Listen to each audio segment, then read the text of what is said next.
Thank you for listening to the show on Really Big Something Channel. May 14th, 2018.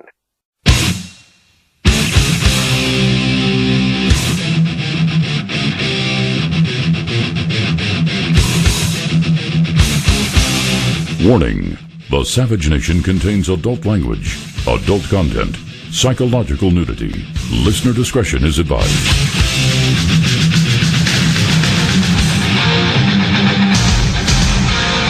And now, America's most exciting radio talk show, The Savage Nation, home of borders, language, culture. And here he is, author of Liberalism is a Mental Disorder, Trump's War, and God, Faith, and Reason, Michael Savage. Have you ever seen a woman taken by the wind? Would you say she promised you heaven? It is, I guess, Rock and Roll Monday on the Savage Nation. Not a very good day, actually. It's a very sad day. I mean, many of you are so stupid. You're saying, oh, let the Palestinians die. Oh, they got what they deserve. Wait, you'll hear this later. You'll hear all of the mock, fake, pseudo, crypto, fascist conservatives saying the Palestinians got what they deserve. To me, death is death. And to me, opening the embassy at this time, while in one way it's a great day, it's an historic day, and Trump kept his word, what did you expect to happen? What did you expect the Palestinians to do? Did you expect them to dance the hora with the Israelis? We knew that there would be violence. We knew that Hamas would provoke the violence. We knew that innocent people would die. It's not a very good day for the world. And so I'll ask you, was it wise to move the United States Embassy to Jerusalem at this time? Will this increase or decrease the chance for peace? That's one topic that I do want to talk about. And please don't expect a knee-jerk response from me, because you're not going to get it. What you're going to get is a real response, a response of a man who understands life and death. No, it's not a really great day to celebrate. I know you're going to hear this from the tin horns. The tin horns in the conservative media, the fakers, the slumlords. The fakers are going to scream, great day for the world, let the Palestinians all die. That's not the right answer. Something is wrong. And for the White House to say Hamas is responsible for the deaths Israel has a right to defend, well, by the same token, why don't we just start shooting Mexicans on the American border, if that's the official White House policy? Just put machine guns and tanks and gunships on the Mexican border and start killing people. That'd be the same thing. You don't want that to happen, do you? So something is not right with the picture. And if you think it's going to be over tomorrow, you're wrong. So it's not a good day, no. No, not a good day. It's easy to be a knee-jerker and say, oh, great. Hey, great day, let them all die. Let them all die. These are human beings you're talking about. You say, well, kill or be killed and this and that. On the one hand, it was an historic thing for Trump to move the embassy, but can I ask you why he had to do it? Why?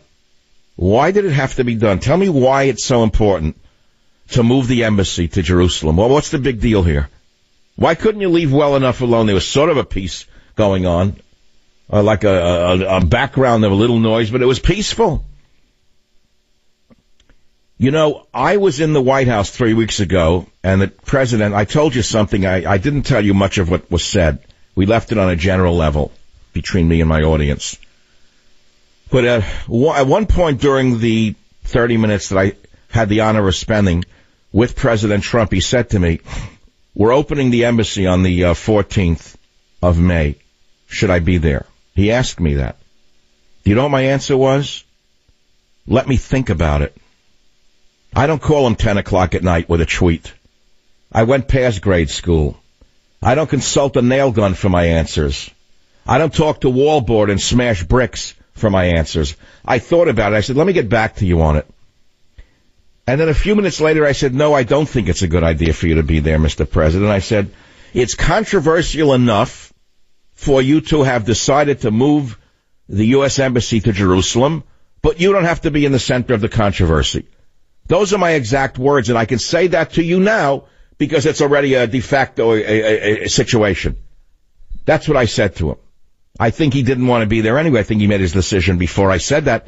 But I will tell you point blank, I understand that all conversations in the White House are recorded for history, and perhaps that will be in the congressional record. I don't really know whether conversations are recorded, but there's no point in me making this up for you. I have nothing to gain. That's one topic. Will this increase or decrease the chance for peace in the Middle East between Jews and Arabs?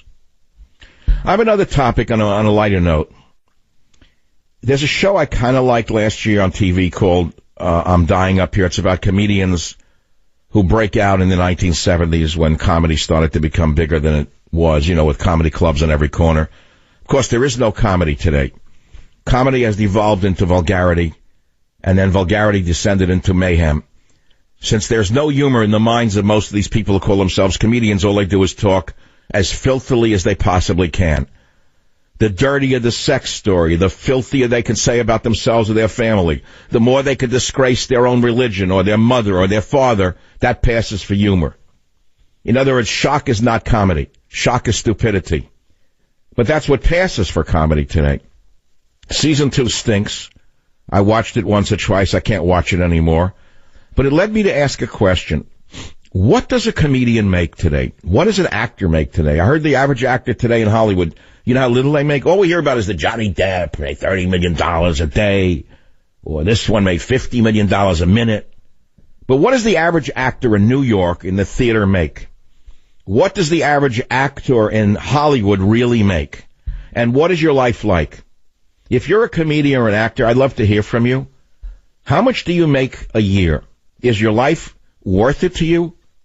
Is it worth suffering the way you do, making so little money, struggling and kissing the behinds of everyone in the world to get somewhere, to get a booking or this and that? Is it worth the humiliation to lead that life? I'm asking the question because it's an interesting social commentary question, And now a personal story. I was in a supermarket. I was in a department store yesterday. I laid low all weekend. I had the dental surgery Friday, and it was much more severe than I thought it would be. It was not just drilling into a bone implant and putting in a stem for an implant. He had to resect the gum. I am talking to you as I have stitches in my mouth. I feel as though I was in a car wreck or in a fight, and someone, punched me in the lower teeth, because that's basically where I'm at. So for 2 days, I did virtually nothing. And I've been waiting to get on the radio. I could have taken off a week. A normal person wouldn't be on the air for 2 weeks. A normal human being would just take 2 weeks off to recover. But given that this is a different world than one you may imagine, I'm on the radio, and I enjoy being here because I need to exercise my brain.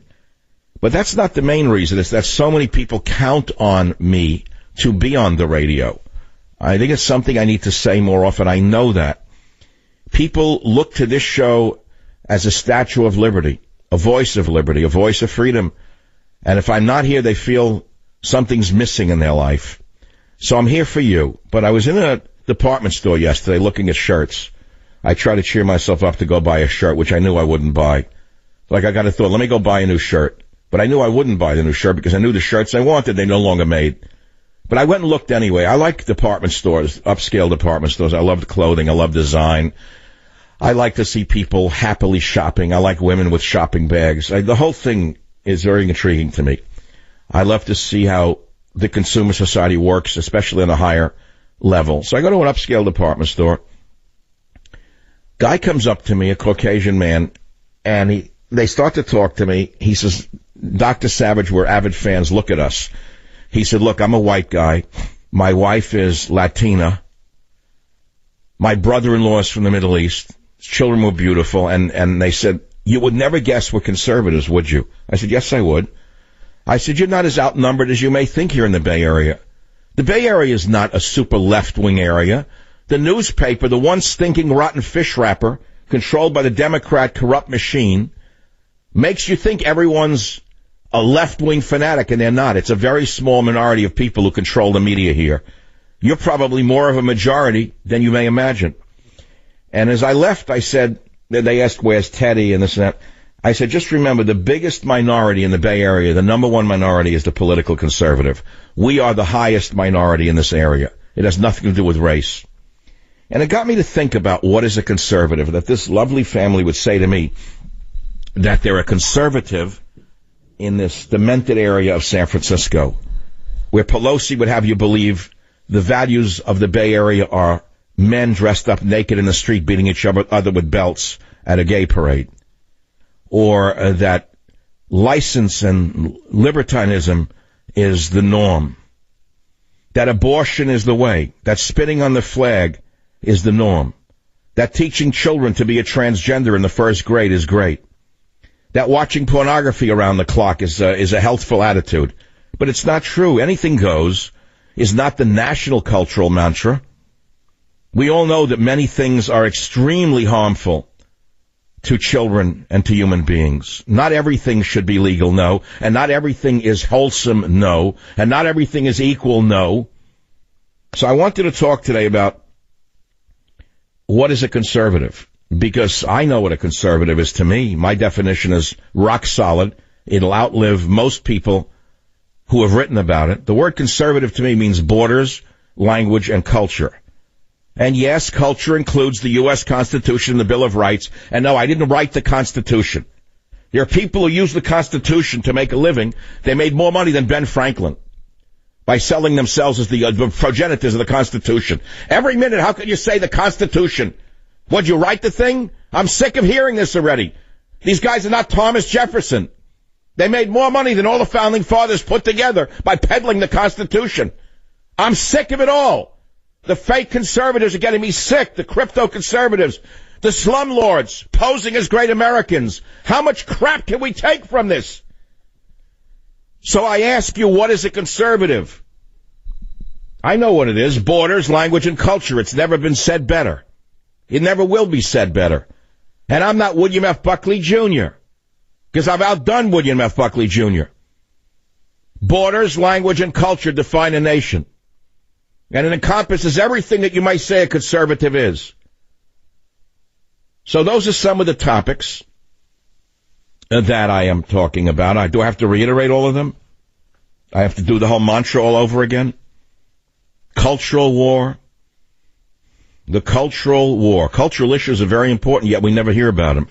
When have you heard a conservative talk about cultural values on the radio? Let's be very specific. Tell me when. When? When have you last heard a conservative talk about cultural values? Never. Never. When has anyone on Fox News talked about such values? Tell me when they've talked about family values. When have they ever talked about abortion, pornography, promiscuity, moral relativism? When has Fox News ever walked into these waters? Never. Never. Instead, it's all become Trump, Trump, Trump, Trump, Trump.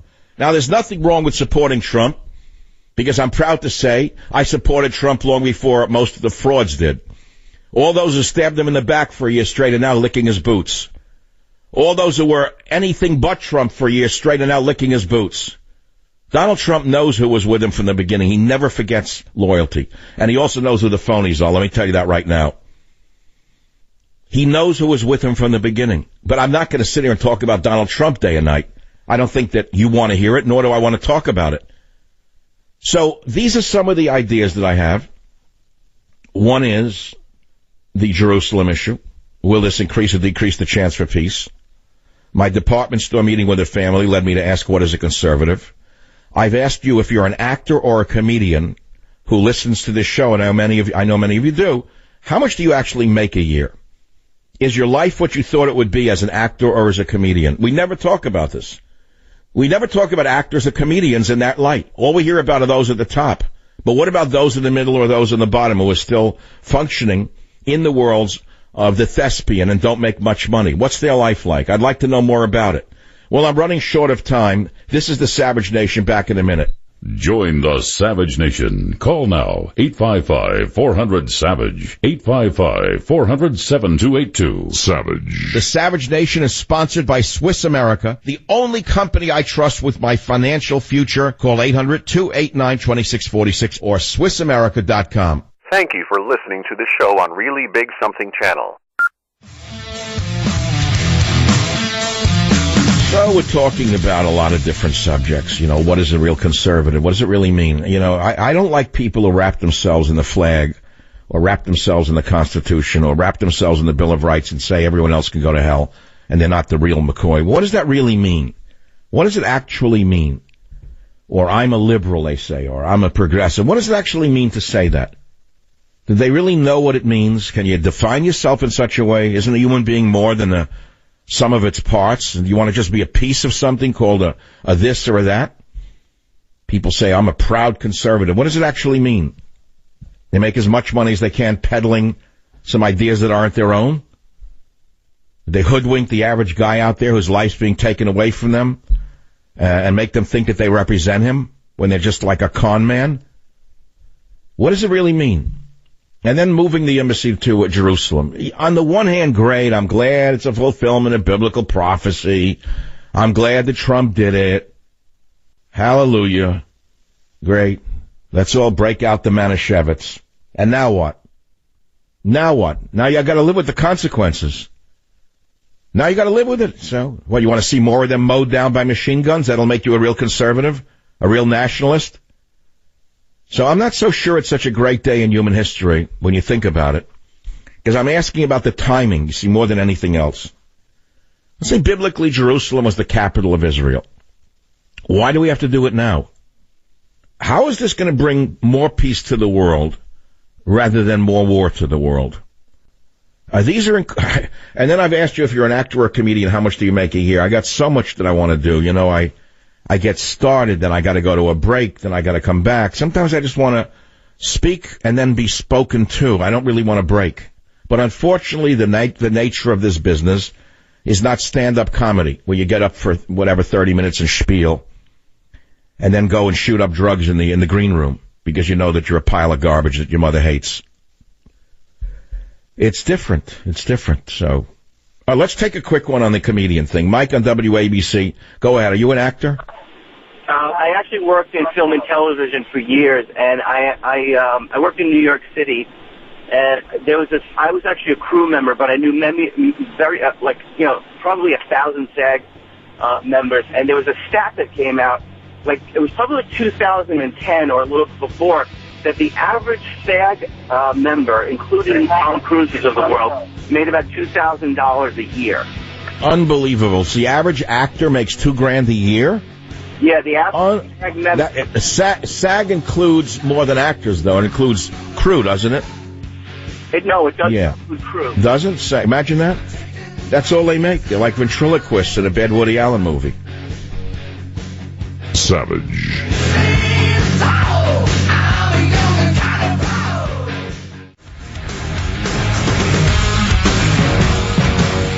Blue Monday, how are you, Blue Monday? Got to work like a slave all day. All right, Fats is turning on. Welcome back to the Savage Nation.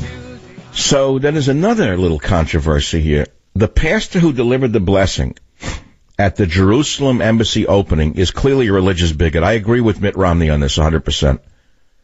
Why would Trump or whoever put this together pick Robert Jeffress, who says you can't be saved by being a Jew, and Mormonism is a heresy from the pit of hell? Why would you pick a religious bigot to give the prayer that opens the United States Embassy in Jerusalem? I had this argument right on these airwaves many years ago with the great Jerry Falwell.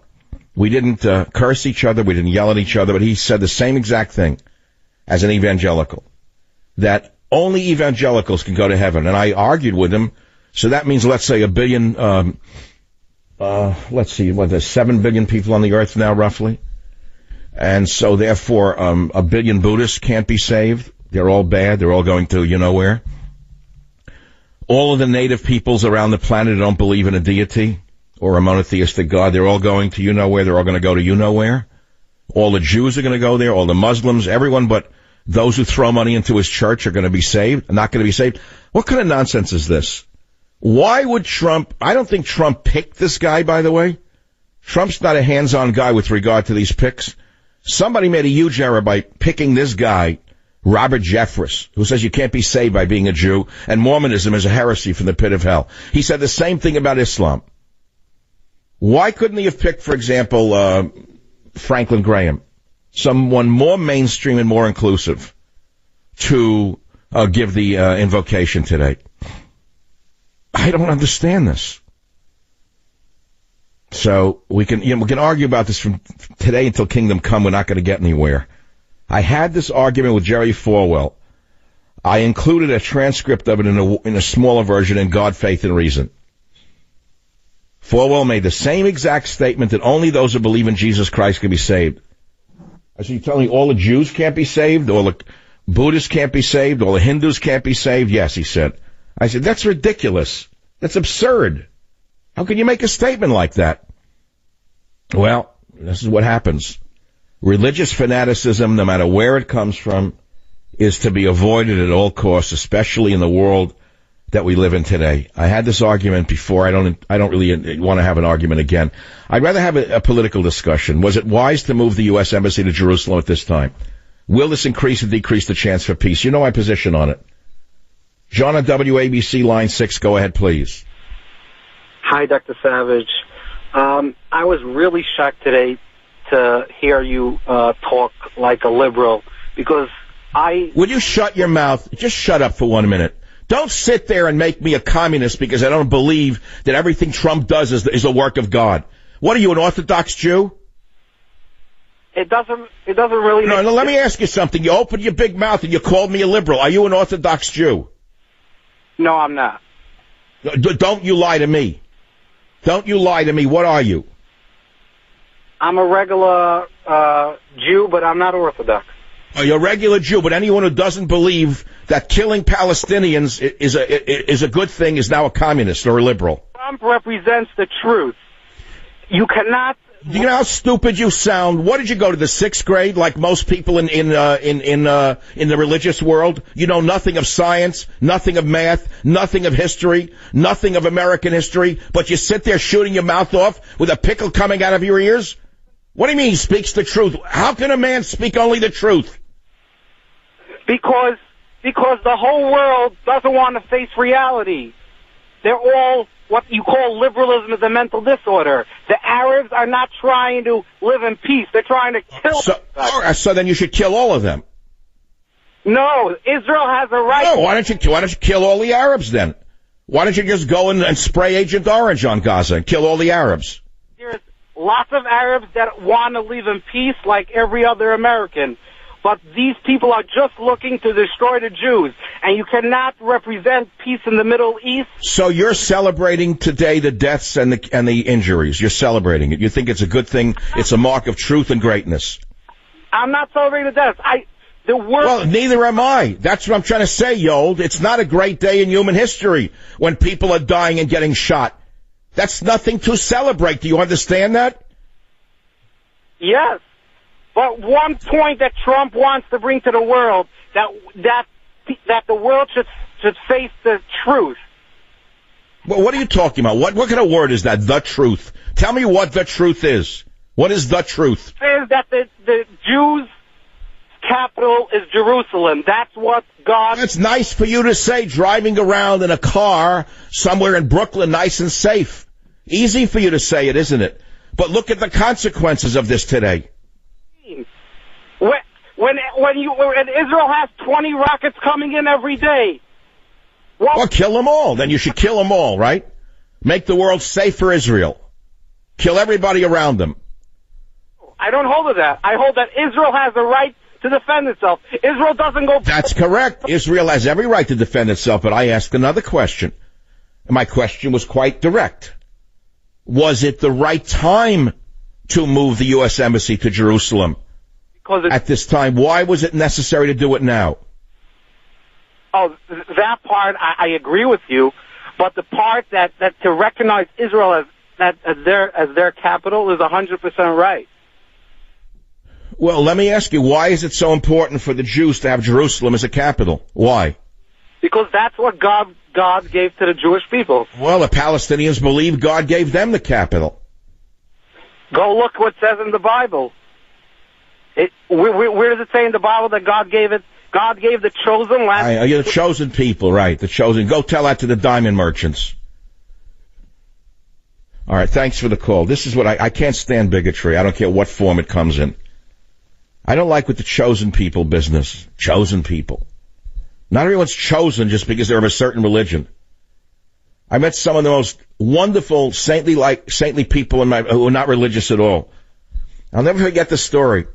You want to talk about reality? I'll give you a reality bite. You want a reality bite? Here's a reality bite. Oh, it was a long time ago. My wife was 9 months pregnant. She was in her 9th month of pregnancy. And we were on an airplane. It was a 3-seat thing. There was an Orthodox rabbi by the window, a big guy, about 6'2", with the black clothes and the mandel bread in his beard, all the way on the right.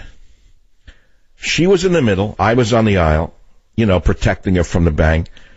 As the plane landed, this very holy man got up and almost trampled her to get off the airplane. To me, in one blink of an eye, I saw the whole story. Do you think that because a person wears black robes, it makes them holy? It's like that guy up in Oregon with the 16 Rolls Royces. Maharaji Chaim Kaki. Remember him? With all the Rolls Royces and all the girls, they made him wear red. He had sex with everybody, a germaphobe. He was holy. Don't you remember the 60s? If you lived in that time, there was a holy man on every corner of the East Village. On every corner, there was a holy man putting on a show. You got to look past the garb. What does the garb mean? Nothing. So, I'm not one of these people just like, oh, he's holy. So, I'm not so sure about this whole thing right now. I'm glad he did it, but why now? Timing is what bothers me. This is the thing about the Trump administration, is he's not being advised right, because he talks to a dummy every night. A dummy? Paul McCarthy, a wooden dummy, would have better advice. I don't understand what it's going to take for him to understand that if you talk to a man every night who has no knowledge of history, you're going to make mistakes. There's a time and a place for everything. It's easy to sit there like a one-string Johnny and say, you move the embassy, hallelujah. But why now? Every time Trump has a victory, every time Trump moves up in the polls, something is done that goes the other way, takes him the other way. Someone tells him to do something, he shoots himself in the foot. In other words, his advisors may be misadvising him with their jingoism. 24/7 jingoism doesn't work. 24/7 jingoism doesn't work. There is a time and a place for jingoism, but it isn't 24/7. It's not tweeting every night the same thing over and over again, like you're a retarded 7-year-old. Listen to me very carefully. He's being misadvised. And I'm saying to you what I said to others in the halls of Congress. I'll say it again. He's got to be very circumspect as to whose advice he follows. Some people will do anything for ratings. One of them almost destroyed his son. We haven't even seen the ramifications of that one yet. And I tried to warn Don Jr. not to go on that show again. I saw what happened when Don Jr. was suckered into going on that show. That guy, if his mother was in 4th stage of cancer, would have her on and show her death agonies to move it up a ratings point. This is a very dangerous thing, to pay attention to someone in the media who's greedy for ratings, because he may not be advising the president properly. So just when his ratings go up, which they were sky high, now he's got this nightmare on his hands. The Jerusalem thing at this time. Why now? Why did it have to happen right now? Why did the embassy have to be moved today? Tell me why. What was the pressure right now to move it now? Why? Why? Because somebody on Fox News told them to move it? Because it'd be good for ratings to see people dead? You know what their ratings will be tonight as they celebrate the deaths of Palestinians? If it bleeds, it leads. That's all I care about is ratings. I would rather be right. I'd rather be true. I don't care what my ratings are. I'm sorry, the timing was all wrong. Maybe I'm the only one who thinks it. Rachel on WABC, line 6. What do you think? Was it the right time to move the embassy? No, I don't think, first of all, I'm an Orthodox Jew from Brooklyn, New York, and I don't think that any time would have been the right time. I knew this was just going to lead to a lot of bloodshed. Right now, there's a lot of Palestinians dying, but eventually, I hate to say that this is going to lead to a lot more bloodshed, I feel, and there's enough already. You know, sometimes you have to do things for the sake of peace. It wouldn't have killed them to stay in Tel Aviv. What's the big deal? That's what I want to know. So even as a religious Jew, you're not sitting here celebrating the death of Palestinians like all the jingoists calling the show. Absolutely not. I mean, you know, they knew they were willing to be martyrs and willing to die for this cause, but this does not do anybody any good, and it could lead to a lot more blood. But why? You know what I want to know? Why now? Why in May of 2018 did he have to move the embassy? Why today? His ratings were going up, one victory after another. Now we're going to see this now? Who pushed him into this? Right. It's a bad time, and I don't know if Rachel, can I ask you, what sect of Orthodox Judaism do you follow? Are you a Satmar Hasid or a Lubavitch? No, I consider myself ultra-Orthodox, but I'm open-minded. I guess more in the middle between modern and ultra-Orthodox. But I know a lot of people will disagree with me, but I just, you know, I knew this was going to cause a lot of bloodshed. It could be... See, now, you and I actually like cousins on this. To me, it's about bloodshed.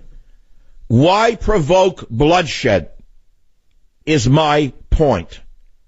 Now, if you want to be a stupid moron and say, oh, they got what they deserved, let them all die, you'll hear that. No, you're going to hear that.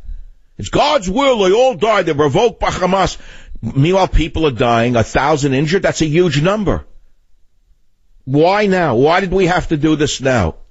Why couldn't it have been done a year from now, 2 years from now? I don't understand the timing. Somebody pushed this. Maybe it's Sheldon Adelson, one of a billionaire of the Republican Jews for whatever, Jewish Republicans. The billionaire seems to have wanted to push this. Thanks for the call. It's a sad day. No, it's not a great day. You know, mark it down as a very sad day as well for those families who lost people in the riots today. Before you sit there with a pickle now and a corned beef celebrating. Oh, my God. People are so predictable. It's frightening. And it's very hard to talk to people. They don't listen. Their minds are made up. They don't care what the facts are. They do not care. It's easy to say the Bible says that it's the eternal capital of the Jewish people. So let it be the eternal capital of Jewish people. Why do we have to make a political statement about it right now? Tell me why. Why now? Why couldn't it be another time, a year from now, when things settle down? Why now? What was the imperative to make it happen now in May of 2018?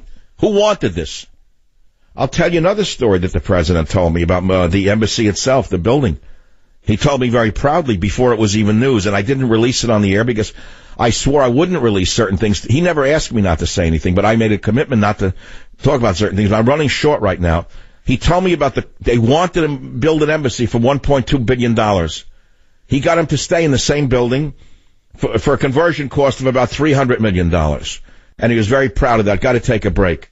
Join the Savage Nation. Call now, 855-400-SAVAGE, 855-400-7282. Savage. The Savage Nation is sponsored by Swiss America, the only company I trust with my financial future. Call 800-289-2646 or SwissAmerica.com.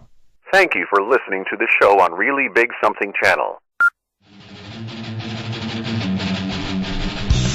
Let me ask you something.